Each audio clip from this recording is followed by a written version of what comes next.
Shop owners from across the state are heading to Springfield tomorrow. They believe a new law to cap interest rates would be devastating to their industry and the economy here in Illinois.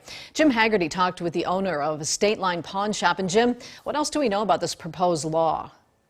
Mimi, the vice president of Paymaster Pawn and Jewelry, says if Senate Bill 4241 and House Bill 5840 become law, the pawn shop industry would indeed be devastated. Jason Vandiver says the majority of the pawnbrokers in Illinois, that could force a good number of them out of business. He and 100 other brokers are driving to Springfield tomorrow.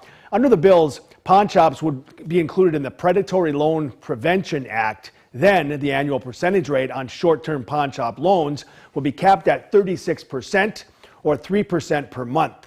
Shops would also be barred from charging extra fees.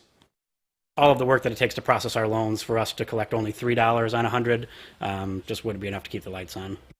Vandiver's family has owned Paymaster Pawn since the early 1980s. The company issues more than 10,000 loans of around $150 every year at its Rockford store alone. He says the need for those short-term loans is a necessary one because his customers are not always in the position to seek financing from banks when they need that quick cash.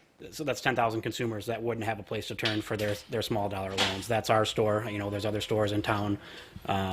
So the consumers are certainly out using our services as an industry as a whole. And this would be, very negative effect on our local economy. Senate Bill 4241 is sponsored by Democrat Jacqueline Collins from Chicago. She claims annual percentage rates on pawn shop loans negatively affect black and brown communities across the state. Collins could not be reached for comment, but did release a statement late last year saying, "We must expand the law to cover loans from other servicers so that working people are not taken advantage of and have the opportunity to build lasting economic stability." Outgoing Republican State Representative Andrew Chesney from Freeport was a co-sponsor of the House bill. He was also unavailable for comment. Vandiver says his customers now worry that Illinois could see a rise in crime if pawn shops are curtailed in their ability to make those short-term loans.